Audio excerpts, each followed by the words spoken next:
Kama alifanya wakati wa Misri, analeta giza upande huu wa Misri, upande wa Israeli ni nuru. Kama aliweza kuruhusu wakapita katikati ya bahari, huku ni mlima wa maji, huku ni mlima wa maji. Kama alizuia maji ya Yordani yanatiririka, yanapaa kwenda juu, huku ni pakavu, angeweza kuleta mvua ile. Maji yalitoka chini yakatoka kule juu, lakini bado Nuhu amlinde. Lakini badala yake alitaka Nuhu, alijua kabisa moyo una ugonjwa, hawezi kuingia kama mali yake haijatangulia. Wakati anunua mbao, wakati anunua lami, wakati anauza, ananunua, anawalipa mafundi, alikuwa mali yake anajitenga nayo, inaenda ndani ya safina. Ndio maana alipomwambia ingia kwenye safina, ilikuwa rahisi kwake kwa sababu mali yake ilishatangulia. Unaweza ukawa unakaa kanisani katika nyumba ya ibada na unawahi sana na unaimba haleluya na unamsifu Bwana, lakini kama hauna chochote unafanya mbele za Bwana kwa zaka na sadaka, hautaenda, maana mali yako haijawahi kwenda. Ndio maana yeye anayejua sayansi, aliyeumba mioyo yetu, usidanganyike kwamba moyo utaenda na mali iko nyumbani. It will be never at all. Never at all. Mikutano inakuja injili, wewe huna hela. Maishani mwako unaendeleza na maisha. Mungu akisema zaka hautoi, sadaka hautoi, na wewe unafikiri ni ya watu fulani. Na nitawaeleza kwa nini. Na unajua mtu mmoja aliwahi kusema tutoweni jamani zaka, maana unajua watumishi wa Bwana watakufa na njaa. Nani alikuwa mimi na utindio wa ubongo? Acha kutoa na nitaendelea kuishi. Usinifanye mimi kama na mtindio wa ubongo. Unajua wakati Mungu anaambia wana wa Lawi ya kwamba hawatafanya chochote, hawataishi katika urithi wa mali, katika utajiri wa Israeli, bali nimewapa wale katika madhabahu, katika zaka na katika matoleo. Kama Mungu alifanya hivyo uzao mzima wa Lawi, sio kwamba Walawi walikuwa na mtindio wa ubongo, hawakuwa viwete kwa maana hawezi kufanya kazi wala kufikiri, la, walikuwa wazima kama wewe. Na ndio maana nataka niwaambie hata baadhi yenu ambao ni viongozi wa serikali, viongozi wa chama, katika makampuni, ndani ya uongozi wa serikali, sio kwamba mnatuzidi akili, mnaelewa darasani tulivyokuwa tunafanya na nini. Halafu leo mnasema eti tusipotoa watakufa. Nani alikwambia hatuwezi kukompiti katika biashara? Nani alisema? Halo, unafikiri nalala kwenye pua yako utanipenga Haleluya. Yule Mungu aliyewazuia Walawi wasiende kulima, wasifanye biashara, ndio huyo Mungu aliyewaambia Israeli wao watamtolea matoleo, na kisha ndani ya mpango wa wokovu atakuwa anafanya kwa hawa, anafanya kwa Israeli. Hata wao Walawi nao walikuwa wanatoa zaka, wanatoa sadaka, maana kinazunguka kwenye ibada. Kutoa moyo mali itangulie ni sayansi kubwa mno.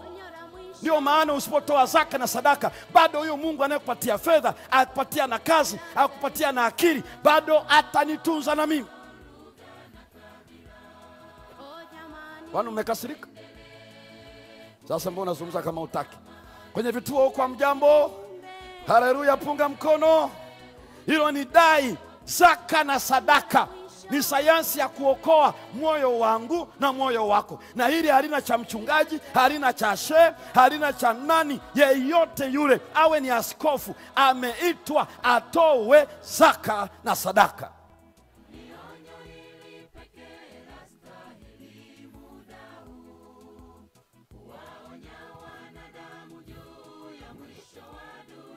Dai la 4.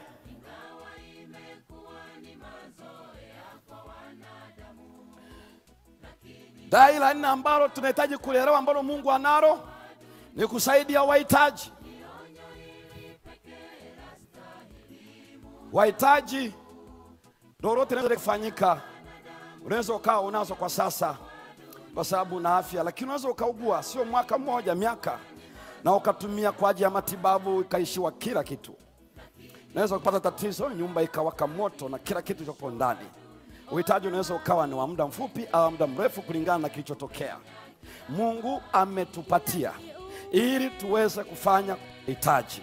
Ndio maana Matendo 20 na mstari wa 35 Biblia inasema ni heri kutoa na kufanya kazi kwa ajili ya kuwasaidia watu wengine. Sikizeni ndugu zangu wapendwa, Biblia inametuwekea kitu ambacho cha msingi sana.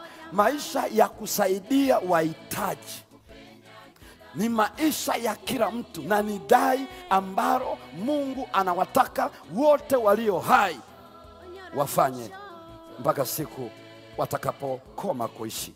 Kwa nini wanapaswa wafanye hivyo?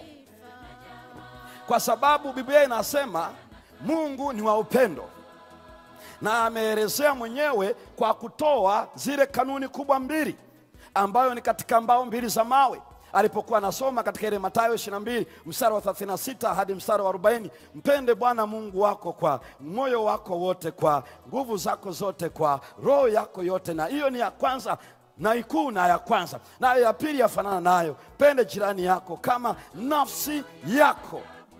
Mungu ametuita. Ndio maana waraka wa kwanza wa Yohana sura ya 4 anasema yeye anayempenda Mungu atadhihirisha kupenda wanadamu wenzake. Upendo kwa wanadamu maana yake unajali ustawi wa watu wenzako wanapolia, na una uwezo wa kuwapatia maarifa, una uwezo wa kuwavusha katika changamoto walionao kwa wakati huo. Kwa nini uache analia? Na wewe unawakilisha upendo wa Mungu, kwamba ni ndugu wa kuzaliwa, kwamba ni jirani wa kuishi, kwamba mnafanya naye kazi. Anapokuwa analia, na wewe una uwezo wa kufanya kitu chochote kwa ajili yake. Biblia imetupatia nafasi kwamba tusikome kwa ajili ya wahitaji.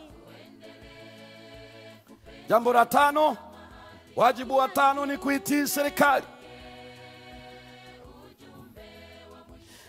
Kuitii serikali.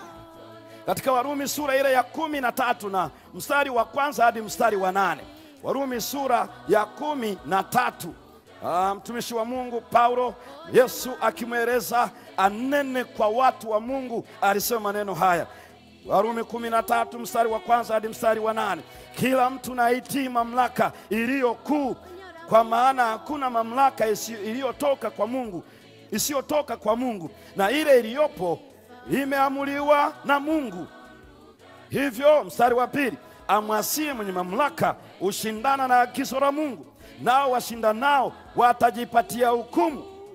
Mstari wa tatu, kwa maana watawalao hawatishi watu kwa sababu ya matendo mema, bali kwa sababu ya matendo mabaya. Basi wataka usimwogope mwenye mamlaka, fanya mema nawe utapata sifa kwake.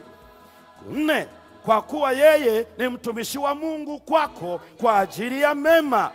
Lakini ufanyapo mabaya, ogopa, kwa maana hauchukui upanga bure, kwa kuwa ni mtumishi wa Mungu amlipizaye kisasi mtenda mabaya kwa ajili ya ghadhabu.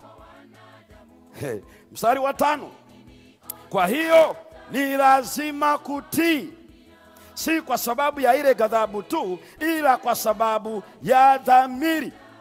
Ni hiari ama ni lazima? Ni hiari ama ni lazima? Ni lazima kutii mamlaka za dunia, ni lazima.